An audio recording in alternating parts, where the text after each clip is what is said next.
உலகம் முழுதும் இருக்கும் ஃபேஸ்புக் நண்பர்கள், வாட்ஸ்அப் நண்பர்கள் மற்றும் பழைய இணையதளத்திலிருந்து நம் சத்தியத்தில் இணையும் அனைத்து நண்பர்களுக்கும் வணக்கத்தை தெரிவித்துக் கொண்டு,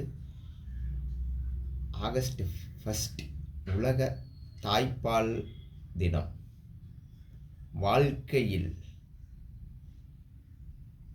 கலப்படமே இல்லாத ஒரு உணவுப் பொருள் என்றால் ஒரு தாய் சேய்க்கு கொடுக்கப்படுகின்ற தாய்ப்பால் மட்டும் என்கின்ற உண்மையான சத்தியத்தை நாம் அனைவரும் புரிந்து கொள்ள வேண்டும். நீங்கள் எந்த பொருளில் எடுத்தாலும் கலப்படம் பண்ணிடலாம், டூப்ளிகேட்டை ரெடி பண்ணிடலாம். தாய்ப்பாலில் நீங்கள் ஏதாவது கலப்படம் பண்ண முடியும்? அப்படி இருந்தால் ஏதாவது சொல்லுங்கள். நல்லா யோசனை பண்ணி பாருங்கள். இறைவன் படைப்பில் தாய் தன்னுடைய குழந்தைக்கு எதில் வேணாலும் ஏமாற்றிட முடியும். ஆனால் தாய்ப்பால் எந்த கலப்படமும் இல்லாமல் அப்படியாக சுரப்பதை கொடுப்பது தான் உண்மையின் சத்தியம். நல்லா ஆராய்ச்சி பண்ணி பாருங்க. எந்த பொருளில் வேணாலும் கலப்படம் பண்ணிடலாம், உணவுப் பொருட்களாகட்டும். ஆனால் தாய்ப்பாலில் கலப்படமே செய்ய முடியாதுங்கய்யா. வாழ்க்கையும் அப்படிதான். என்னைக்கு உண்மைக்கு ஒரு எடுத்துக்காட்டு என்னன்னு கேட்டீங்கன்னா, சத்தியத்துக்கு ஒரு எடுத்துக்காட்டு என்னன்னு கேட்டீங்கன்னா, நீங்கள் சத்தியம்னா கலப்படமே செய்ய முடியாத ஒரு பொருள் தாய்ப்பால் மட்டும்தான்.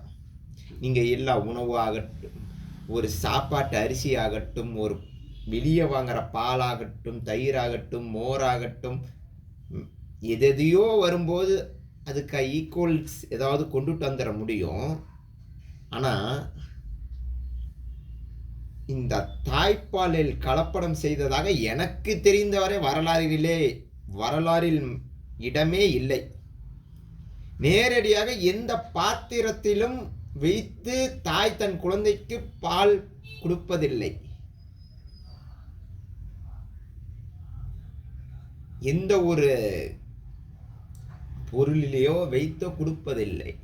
எல்லாம் யோசனை பண்ணி பாருங்க. இறைவன் படைப்பில் நம்ம வெளியே பால் வாங்கினா கூட காய்ச்சி அதில் ஏதோ ஒரு விஷத்தன்மைகளோ ஏதோ ஒரு உடம்புக்கு ஆகாத ஒரு ஃபுட் பாய்சன் மாதிரி மாறுறதுக்கு இருக்கு. எந்த குழந்தையாவது தாய்ப்பால் குடித்து ஃபுட் பாய்சன் வந்துருக்குதுன்னு எந்த டாக்டராவது சொல்லியிருக்கிறாங்களா? இல்லை, அப்படி ஏதாவது ரெக்கார்டு இருந்தால் நம்ம ஃபேஸ்புக்லேயோ இன்ஸ்டாகிராம்லேயோ போடும்போது நீங்கள் வீடியோவோட பகிரலாம். எனக்கு தெரிந்து இல்லை. தாய்ப்பாலால் ஃபுட் பாய்சனுன்னு வந்ததே கிடையாதுங்க ஐயா. இறைவன் பாருங்க எவ்வளவு சிந்தித்து இந்த மனித உடம்பை படைத்திருக்க வேண்டும் என்று நீங்கள் நன்றாக சிந்தித்து பார்க்க வேண்டும். ஒரு குழந்தை குடிக்க வேண்டிய அந்த -டிகிரின்னு இல்லாமல் அதிகமான வெப்பமும் இல்லாமல் குழந்தையின் வயிற்றின் தேவைக்கான அந்த மிதமான வெப்பம், பால் அருந்துவதற்கான வெப்பம். இப்போ நம்ம ஒரு கடைக்கு போய் டீ வாங்குறோம்னா டீ ரொம்ப சூடாக இருந்துச்சுன்னா ஒரு ஆற்றிக்கிறோம். கொஞ்சம் சூடு கம்மியாக இருந்துச்சுன்னா உடனே வச்சு சூடு பண்ணி குடிக்கிறோம். ஆனால் அந்த இறைவன் படைப்பில் பார்த்தீங்களா, இந்த குழந்தைக்கும் தாய்க்கும் இருக்கிற கெமிஸ்ட்ரி வாய் பேச முடியாது. நம்ம பால் கொஞ்சம் கூலிங்காக இருக்குது, கொஞ்சம் சூடு பண்ணி கொடுன்னு சொல்ல முடியாது. இல்லை கொஞ்சம் சூடாக இருக்க ஆற வச்சுன்னு சொல்லுன்னு அந்த குழந்தைக்கு பேச முடியாத பருவத்தில் தான் இறைவன் படைத்தான் தாய்ப்பால் என்கின்றதையே. அது இந்த ஆட்டோமேட்டிக் சிஸ்டம் மாதிரி. நீங்கள் இப்போ இருக்கிற அட்வான்ஸ் மாடலில் தான் உங்களுடைய ரூம் டெம்பரேச்சருக்கு தகுந்த மாதிரி ஹீட்டை குறைக்கிறதையோ ரெடியூஸ் பண்ணுறதையோ இன்க்ரீஸ் பண்ணுறதையோ உருவாக்குனீங்க. ஆனால் தாய்ப்பாலுங்கிற ஒரு விஷயத்திலேயே ஆண்டவன் படைக்கும் போதே இதை படைச்சி வச்சுட்டு போயிட்டான். எல்லாம் சிந்தியுங்கள். இந்த சத்தியத்தை நீங்கள் உணருங்க. நீங்களே திங்க் பண்ணி பாருங்க ஐயா.